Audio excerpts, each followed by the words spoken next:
Sud Radio Madame Langage, Jeanne Bordeaux. Linguiste et artiste, bonjour Jeanne. Bonjour Laurence. Alors pour votre dernier numéro de l'été, cette dernière chronique, tiens, revenons sur les mots. Pourquoi Jeanne, ces fameux mots vous fascinent-ils à ce point ?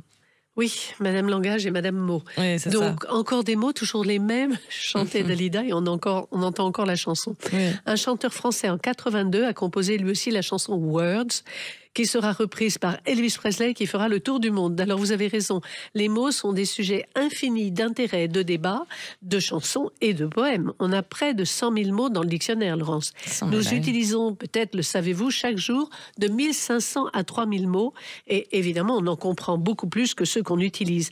Mais ce matin, on va finir notre été, je vais vous intriguer un petit peu, avec un mot roi, un mot bien particulier, un mot prononcé chaque jour par chacun d'entre nous. Bon, là, vous teasez bien. Alors, dites-nous, allez, c'est quoi ce mot alors ?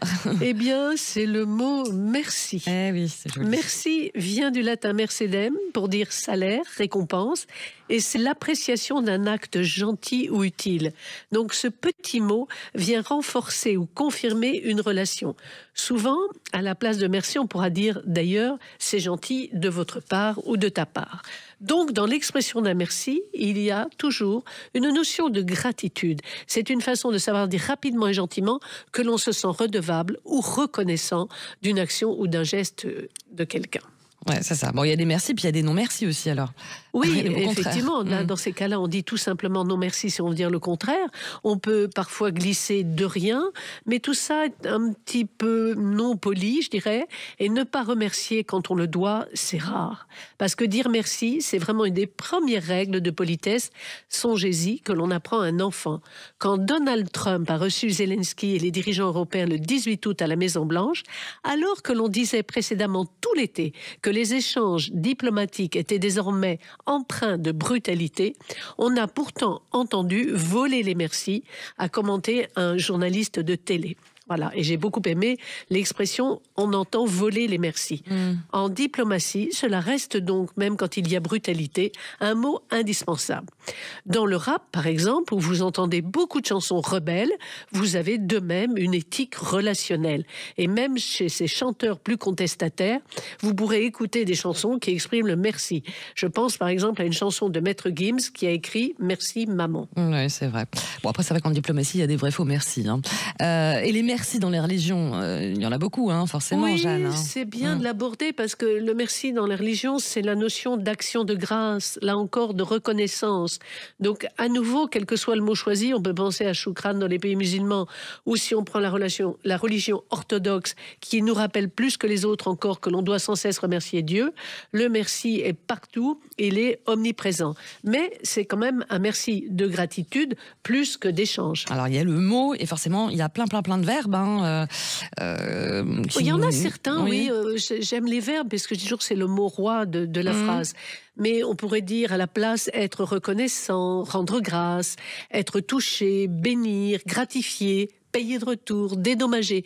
Mais on voit bien qu'un synonyme n'a jamais de l'un à l'autre exactement le même sens. Oui, c'est ça. Et est-ce qu'il y a des façons de dire merci sans prononcer le mot alors ? Alors là, vous me faites plaisir parce que je vais être obligée de devenir plus littéraire. J'aime bien ça.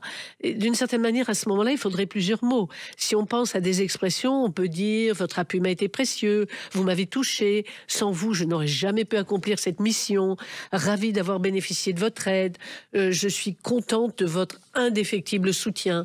C'est un peu plus grandiloquent quand même. Un petit peu, ouais, c'est clair.